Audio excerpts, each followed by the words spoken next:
Outpost Helix by Cybernetic Tales. Transmission log, Vorta 7, date 3324-05-07. Subject, defense of Outpost Helix. The sun had set red over Vorta 7. Twin moons hung in the sky like watching eyes, casting long shadows over the perimeter walls of Outpost Helix. Dust curled on the wind, coating everything in a film of fine, coppery grit. Corporal Sykes checked his rifle's charge, the blue power cell humming faintly. Across the narrow yard, the rest of Recon Unit 13 were fortifying the gates, stacking scrap metal, power cores, and even a broken utility droid as a barricade. 11 soldiers, outnumbered, under-equipped, and soon to be under siege. They weren't trained for this. Recon was never supposed to hold territory, just scout it. But Helix had been cut off 2 days ago. No evac, no air support, just static on the long-range comms and motion sensors pinging like alarms in the night.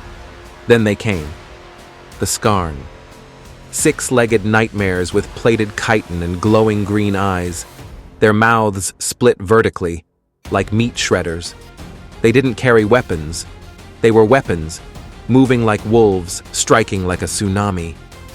Lieutenant Ward stood on the wall, visor scanning the horizon. Movement! East Ridge! They're coming! Sykes stepped up beside her. How many? She didn't answer at first. Then, all of them. The first wave came at twilight. The Scarn didn't screech or roar, they just charged, their limbs pounding the ground like war drums. The automated turrets opened fire first, shredding the front ranks in a blossom of black ichor.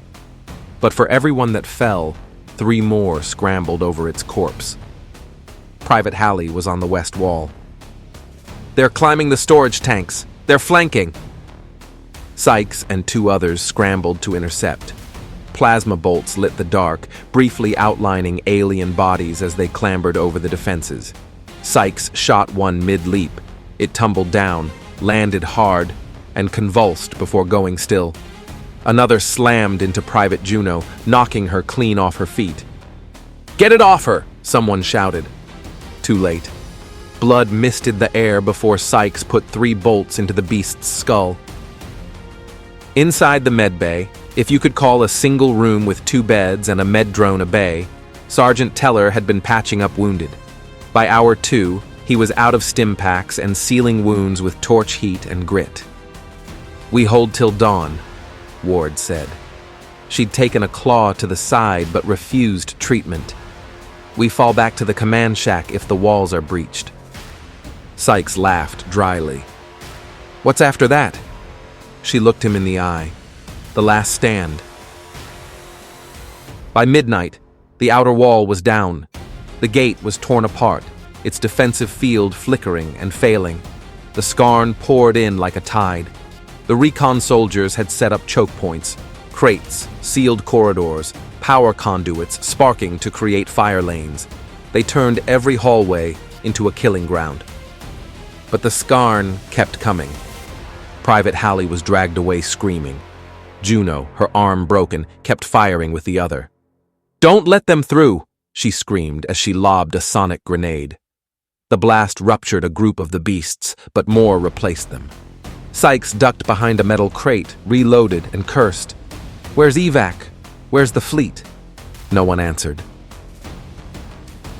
Hour 4. Only 6 remained.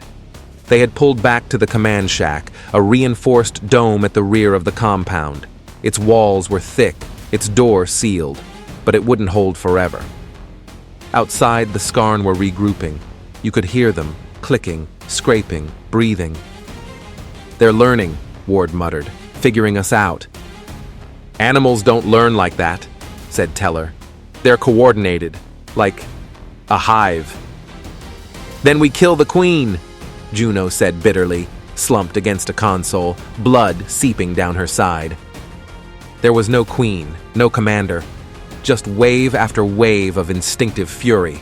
Whatever drove the Scarn, It wanted Helix wiped from the surface of Vorta 7. Hour 5. The walls shook. One of the ventilation shafts caved in. A Scarn dropped in, snapping jaws and a guttural growl, and landed on top of Teller. The sergeant shoved a knife through its throat before another tackled him from behind.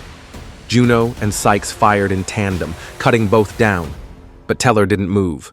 3 left: Ward, Juno, Sykes.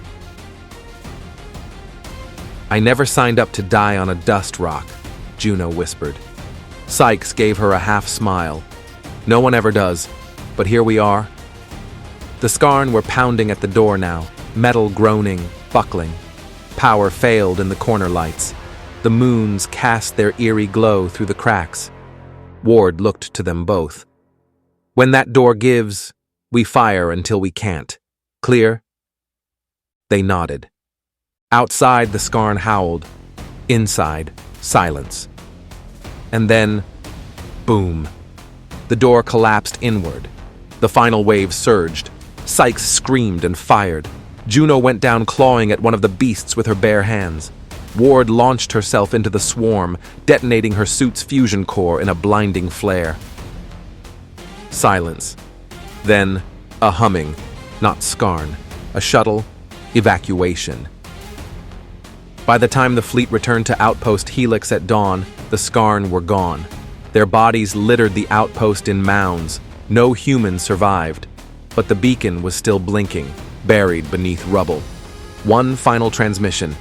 Recon 13, Outpost Helix. We held. End transmission. Estimated kill count, 612 Scarn. Human survivors, 0. Commendation, posthumous valor, all units.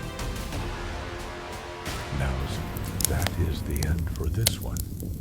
Make sure you come back for more, and like and subscribe. See you soon.